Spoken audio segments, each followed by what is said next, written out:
Bismillahirrahmanirrahim. Assalamualaikum warahmatullahi wabarakatuh. Mekatur merupakan Biro Umroh Haji Khusus berpengalaman di mana kami telah memberangkatkan ribuan jamaah, baik umroh maupun haji. Mekatur dan Lizara menghadirkan layanan berkualitas dan bertekad untuk terus menjadi travel haji dan umroh yang teramanah dengan sistem akuntabilitas, terpercaya dan sehat. Didukung dengan tim yang berakhlakul karimah, profesional dan solid, kami siap melayani para tamu Allah dengan pelayanan yang prima dan dengan sepenuh hati.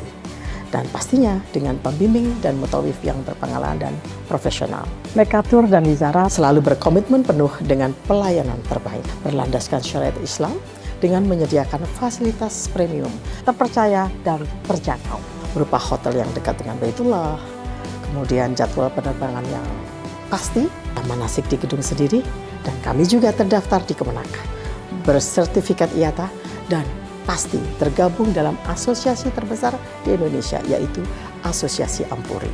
Mekatur terus berkomitmen untuk memberikan kajian edukasi serta tayangan-tayangan Islami dengan syiar dakwah kami melalui media podcast kami, dan dengan dukungan pastinya brand ambassador kami. Kami juga mengucapkan terima kasih dan apresiasi yang tinggi kepada pihak-pihak yang selalu membantu program CSR kami.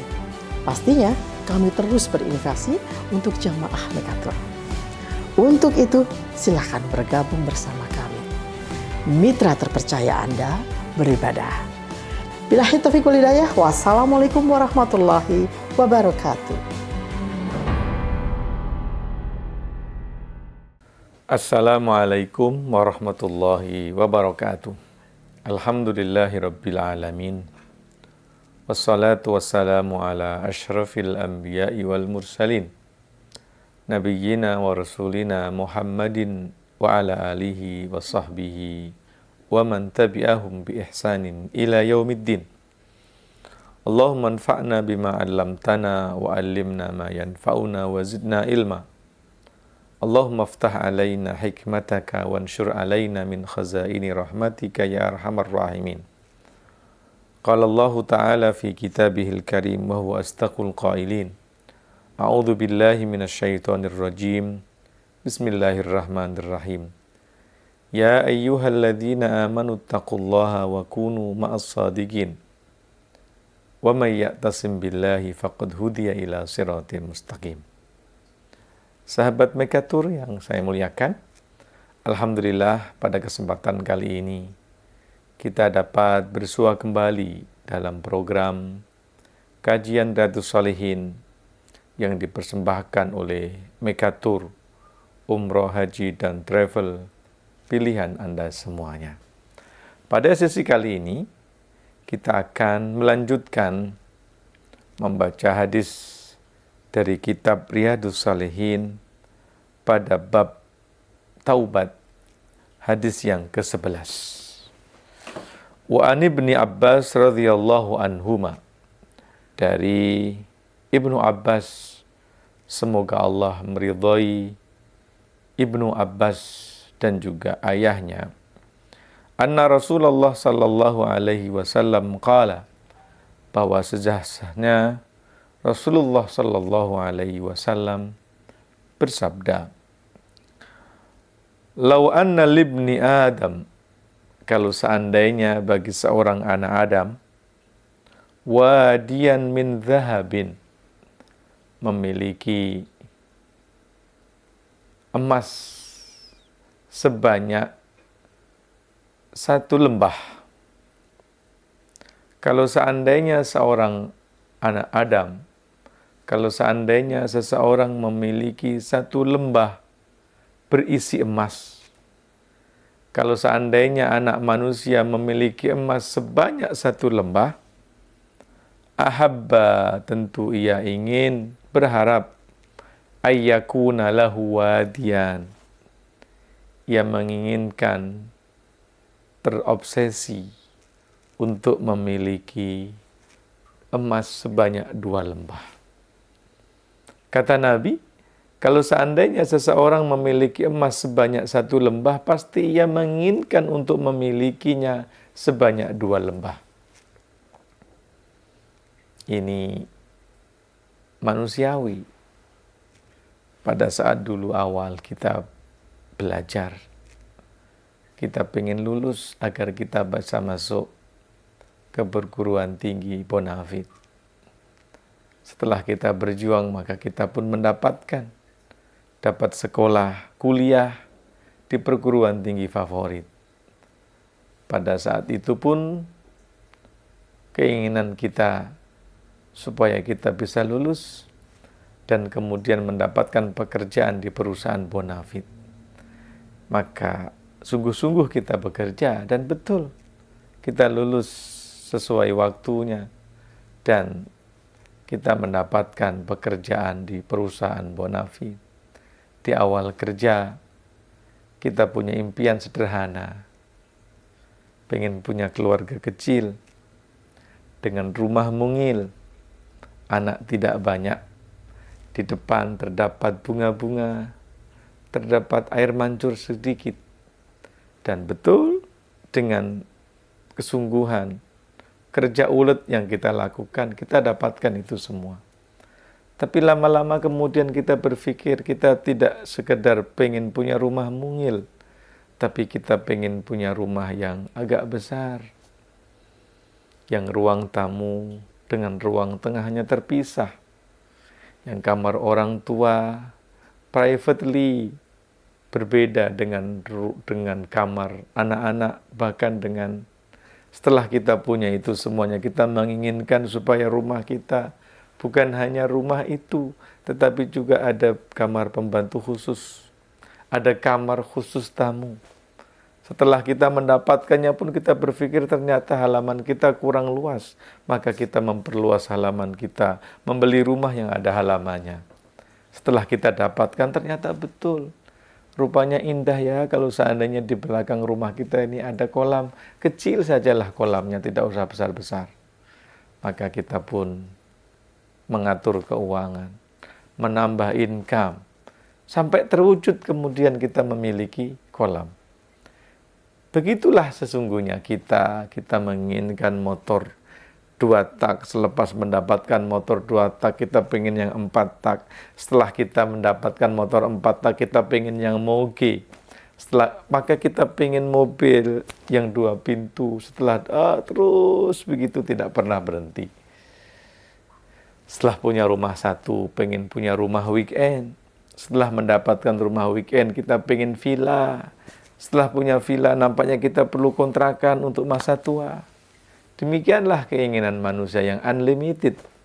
Nabi menggambarkan dengan bahasa yang amat sederhana. Kalau seseorang memiliki 1 lembah berisi emas, pasti dia menginginkan memiliki emas sebanyak 2 lembah. Kita demikian bukan? Walan yamla'a fahu, dan tidak dapat memenuhi keinginannya. Tidak ada yang bisa memenuhi obsesinya. Karena ia terus berobsesif.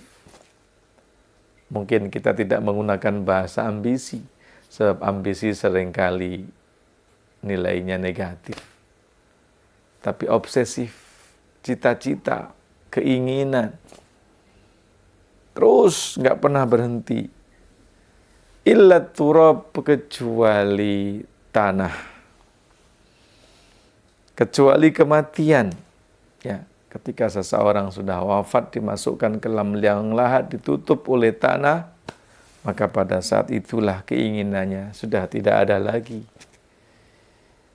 Sahabat Mekatur yang dimuliakan Allah Subhanahu wa Ta'ala, ini artinya bahwa orang nggak pernah berhenti untuk antusias terhadap dunia. Sampailah ia wafat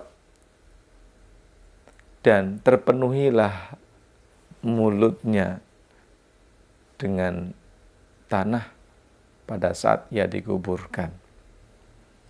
Wa yatubullahu, tapi Allah Subhanahu wa Ta'ala menerima taubat ala man taba, kepada siapa-siapa yang bertaubat kepada Allah. Hadis diriwayatkan oleh Imam Bukhari. Ini menggambarkan sejatinya cita-cita, harapan, keinginan, obsesi yang dimiliki oleh seseorang untuk memiliki ini, menambah mempunyai ini, mendapatkan itu, ditambah lagi, tentu bukan sebuah kesalahan, semuanya hal yang mubah, dibenarkan.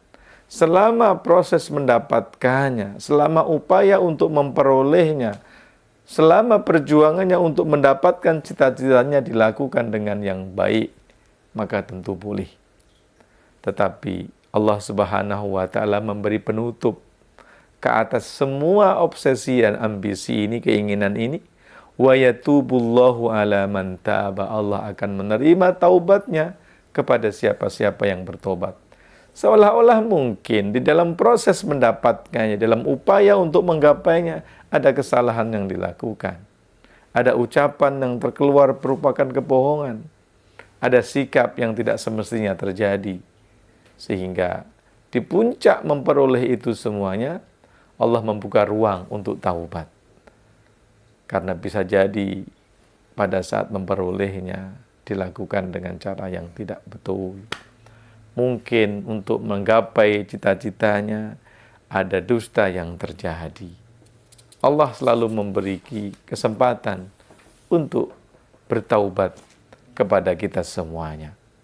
Maka betul, fasabbih bihamdi rabbika wastaghfir innahu kana tawwaba. Bertasbihlah kepada Allah Subhanahu wa Ta'ala. Wastaghfir, dan memintalah ampun. Dan sesungguhnya Allah menerima ampunan kita semuanya. Mudah-mudahan Allah memuliakan dan mengampuni segala dosa kita. Sahabat Mekatur, jangan kemana-mana. Kita akan kembali setelah pariwara berikut ini. Halo, salam teman-teman. Sekarang kita berada di Gunung Erciyes. Gunung Erciyes sangat terkenal bermain salju. Tolong lihat, semua orang bermain salju. Ini tertinggi gunung. Tingginya 3.900 meter. Normalnya ada kereta gantung. Kita naik kereta gantung di sini pergi ke di atas, tapi hari ini angin kencang. Oleh karena itu kereta gantung tidak kerja. Hanya bermain salju di bawah aja. Sekarang kita berada di pintu namanya Hacılar. Di Gunung Erciyes ada beberapa pintu. Sekarang kita berada di pintu Hacılar.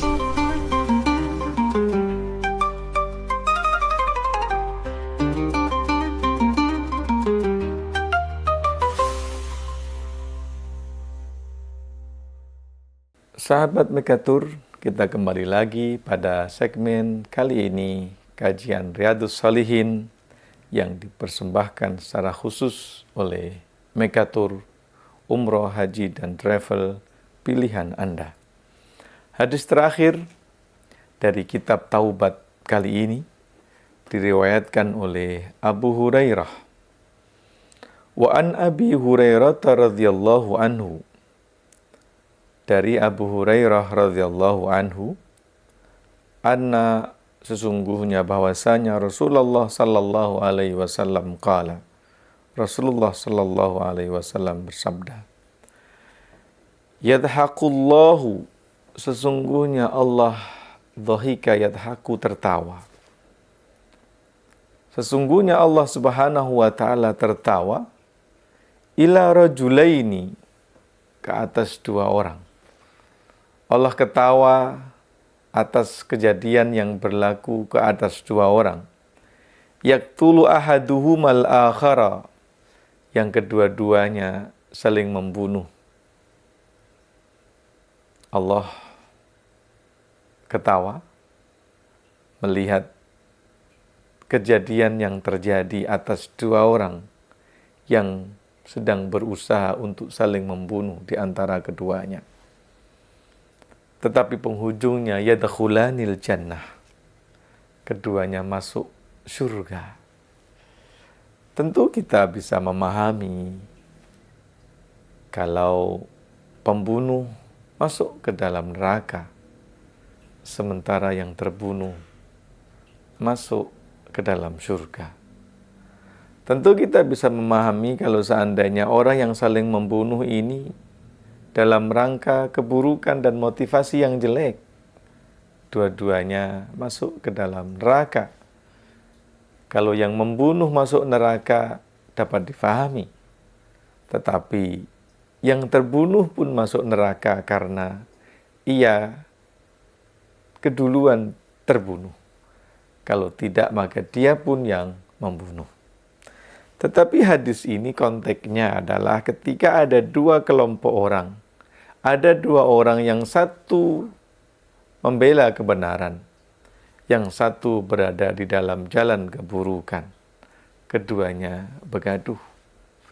Dan ternyata yang terbunuh adalah orang yang berada di jalan Allah. Dan ternyata yang berperang di jalan Allah ia terbunuh dan dibunuh oleh musuh Islam. Menariknya, kedua-duanya ini masuk surga. Karena semestinya yang membunuh orang jahat masuk neraka, sementara yang terbunuh syahid karena dia fisabilillah. Tetapi dalam kisah ini Rasulullah Shallallahu Alaihi Wasallam menggambarkan kedua-duanya masuk ke dalam surga. Yang membunuh, yang terbunuh. Yang terbunuh fisabilillah masuk surga. Tapi yang membunuh, yang jahat juga masuk surga. Dan inilah yang membuat Allah Subhanahu wa Ta'ala dhahika, tertawa. Yuqatilu hadza fi sabilillah, yang ini motif berperangnya adalah fi sabilillah, fayuqtal, maka dia terbunuh syahid, masuk surgalah ia. Tsumma yatubullahu 'alal qatili, sementara pembunuhnya mendapatkan keampunan, mendapatkan taubat dari Allah Subhanahu wa Ta'ala. Tentu karena ia ingin bertaubat. Lantas Allah menerima taubatnya. Fayuslima, kemudian dia masuk Islam. Fayustashhad, dan pada akhirnya ia pun juga berusaha mendapatkan syahid di hadapan Allah Subhanahu wa Ta'ala. Subhanallah, indah sebuah pengakhiran. Kedua-duanya mendapatkan surga dari Allah Subhanahu wa Ta'ala.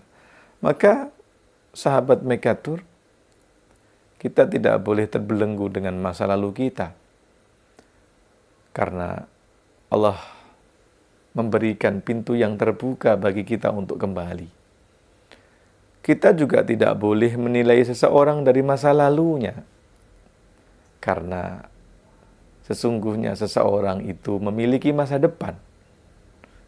Kita juga tidak boleh menghina orang akan masa lalunya. Karena kita tidak tahu apa yang akan terjadi di masa yang akan datang. Kita juga tidak diperkenankan untuk mencela seseorang atas masa lalunya. Karena sejatinya Allah memberikan masa depan yang amat berharga bagi mereka yang bertaubat kepada Allah Subhanahu wa Ta'ala. Fafirru ilallah, maka bersegeralah kembali kepada Allah. Jika Allah Subhanahu wa Ta'ala menyukai hambanya yang senantiasa mendekat kepadanya, Allah juga mencintai hambanya yang datang dengan hati yang ternyuh, dengan jiwa yang rapuh, mengakui segala kesalahan yang pernah terjadi. Tidak ada yang paling membuat Allah bahagia melebihi ketika Allah melihat hamba-hambanya datang dengan hati bersih, membawa masa lalu untuk diampunkan. Sebagaimana Allah mencintai tamu-tamunya datang ke Ka'bah dengan hati bersih, Allah juga mencintai hamba-hambanya yang datang dengan hati kotor, namun menginginkan taubat dan keampunan dari Allah Subhanahu wa Ta'ala. Mudah-mudahan Allah menerima taubat kita semuanya. Aqulu qauli hadza wa astaghfirullah. Assalamualaikum warahmatullahi wabarakatuh.